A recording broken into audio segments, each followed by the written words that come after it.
Assalamualaikum warahmatullahi wabarakatuh. Kembali lagi di Ed Channel. Di video kali ini kita akan membahas tentang keanekaragaman hayati Indonesia.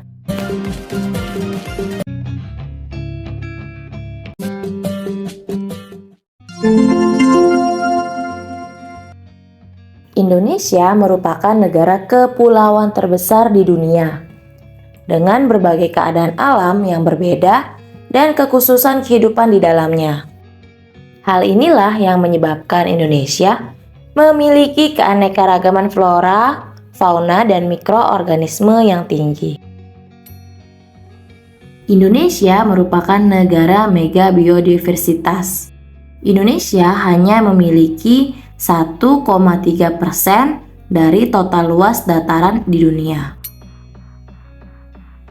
tetapi memiliki keanekaragaman spesies yang tinggi. Indonesia memiliki sejumlah spesies endemik tertinggi di dunia. Spesies endemik terbanyak terdapat di Sulawesi, Papua, dan Kepulauan Mentawai di pantai barat Sumatera. Keanekaragaman hayati tertinggi terdapat di Papua, kemudian di Sumatera, Kalimantan, Jawa, Sulawesi, dan Maluku. Contoh hewan endemik Indonesia yaitu Leucopsar rothschildi atau burung jalak Bali, dan Marcopolon maleo, burung maleo. Penyebaran keanekaragaman hayati di Indonesia. Flora Indonesia termasuk flora kawasan Malaysia, yang meliputi Malaysia, Filipina, Indonesia, dan Papua Nugini. Flora Indonesia dibagi tiga, yaitu flora dataran Sunda, flora dataran Sahul, flora kawasan Wallacea. Flora dataran Sunda antara lain tumbuhan dari famili Dipterosaceae dan tumbuhan famili Nepenthaceae. Flora dataran Sahul antara lain sagu, Metrosylon sagu, dan tumbuhan dari famili Myristicaceae. Flora kawasan Wallacea antara lain leda, Eucalyptus declupta yang memiliki batang yang berwarna-warni. Penyebaran flora di Indonesia. Frans Wilhelm Juchul mengklasifikasikan iklim di Pulau Jawa secara vertikal. Menurut ketinggian tempat dari permukaan laut, flora Indonesia dibagi menjadi beberapa kelompok. 1. Daerah dengan ketinggian 0 sampai 650 meter ditumbuhi jenis tanaman seperti pandan, bakau, dan kapuk, Ceiba pentandra. 2. Daerah dengan ketinggian 650 sampai 1500 meter ditumbuhi oleh tanaman kina, aren, dan rasa mala atau Althingnia excelsa. Daerah dengan ketinggian 1500 sampai 2500 meter ditumbuhi tanaman cemara gunung dan beri.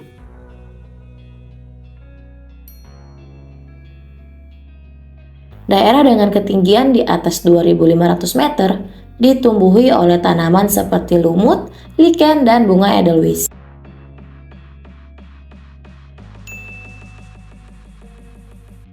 Penyebaran fauna di Indonesia. Kawasan penyebaran fauna Indonesia dipisahkan oleh garis Wallace, Weber, dan Lydekker.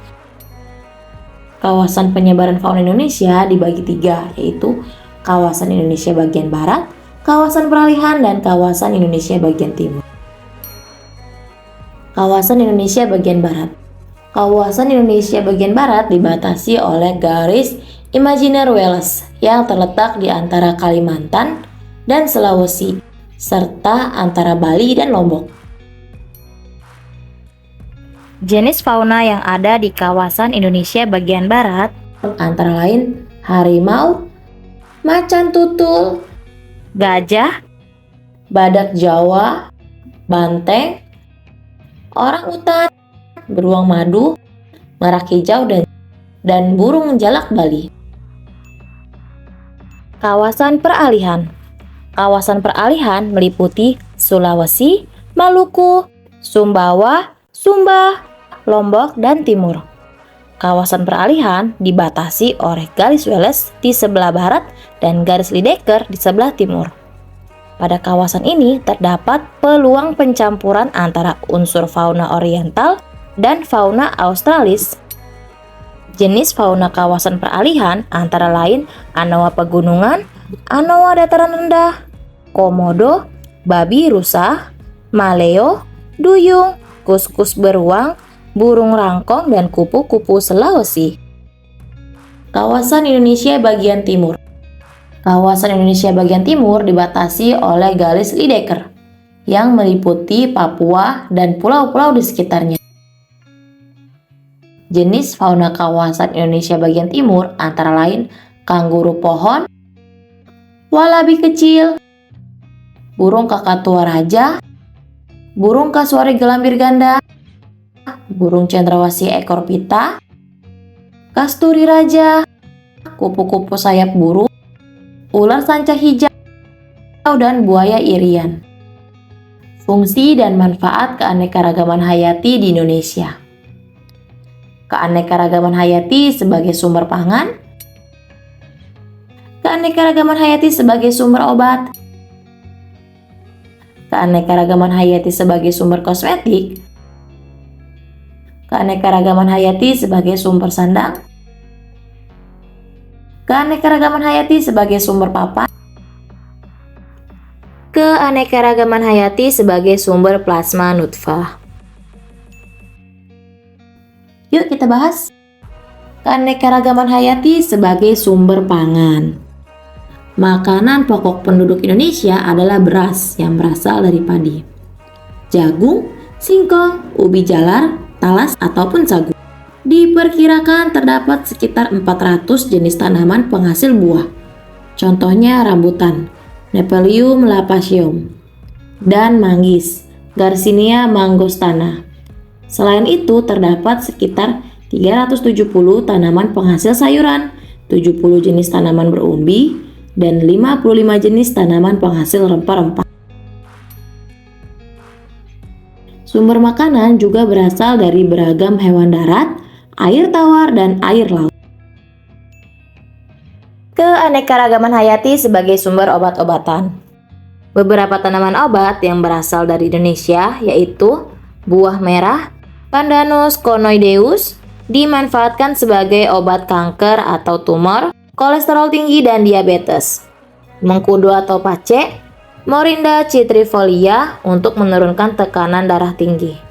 Kina, Kinkona calisaya, dan Kinkona officinalis, kulitnya dimanfaatkan untuk obat malaria. Selain tumbuh-tumbuhan, beberapa jenis hewan juga dapat dimanfaatkan sebagai obat-obatan. Contohnya madu lebah untuk meningkatkan daya tahan tubuh. Keanekaragaman hayati sebagai sumber kosmetik. Beberapa tumbuhan digunakan untuk kosmetik, antara lain sebagai berikut, yaitu bunga mawar, melati, Jasminum grandiflorum, cendana Santalum album, kenanga, dan kemuning dimanfaatkan untuk wewangian, dibuat parfum. Kemuning, bengkoang, alpukat, dan beras digunakan sebagai lulur tradisional. Urang aring dan lidah buaya digunakan untuk pelumas dan penghitam rambut. Keanekaragaman hayati sebagai sumber sandang. Beberapa tanaman digunakan untuk bahan sandang atau pakaian.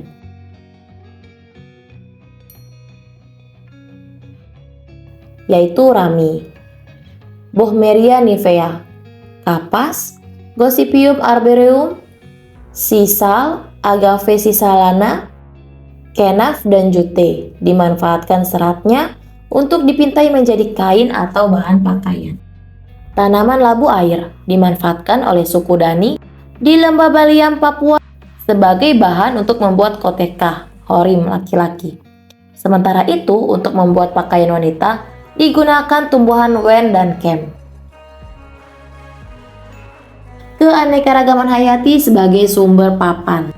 Sebagian besar rumah di Indonesia menggunakan kayu, terutama rumah adat.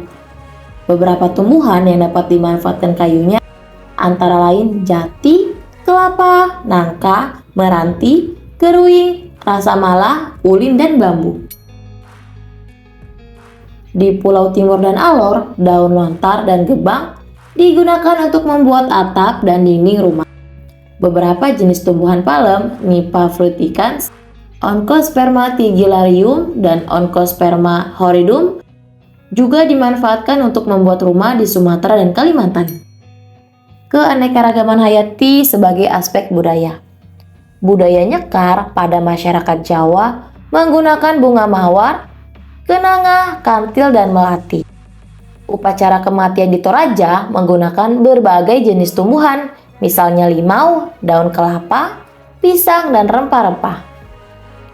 Upacara ngaben di Bali menggunakan 39 jenis tumbuhan yang mengandung minyak atsiri yang berbau harum. Tebu hitam dan kelapa gading juga digunakan untuk menghanyutkan abu jenazah ke sungai. Umat Islam menggunakan hewan ternak pada hari raya kurban, dan umat Nasrani menggunakan pohon cemara sebagai perayaan Natal. Keanekaragaman hayati sebagai sumber plasma nutfah. Plasma nutfah atau sumber daya genetik adalah bagian tubuh tumbuhan, hewan, atau mikroorganisme yang mempunyai fungsi dan kemampuan mewariskan sifat. Setiap organisme yang masih liar di alam maupun yang sudah dibudayakan manusia mengandung plasma nutfah. Plasma nutfah berguna untuk merakit varietas unggul pada suatu spesies. Misalnya spesies yang tahan terhadap suatu penyakit atau memiliki produktivitas tinggi. Plasma nutfah akan mempertahankan mutu sifat dari suatu organisme dari generasi ke generasi berikutnya. Misalnya, padi rojo lele akan mewariskan sifat pulen dan rasa enak. Serta ubi jalar celembu dan buah duku Palembang akan memiliki sifat rasa manis. Keanekaragaman plasma nutfah dapat terjaga melalui pelestarian semua jenis organisme. Cukup materi tentang keanekaragaman hayati di Indonesia. Materi berikutnya yaitu menghilangnya keanekaragaman hayati. Di video selanjutnya ya. Wassalamualaikum warahmatullahi wabarakatuh. Damn.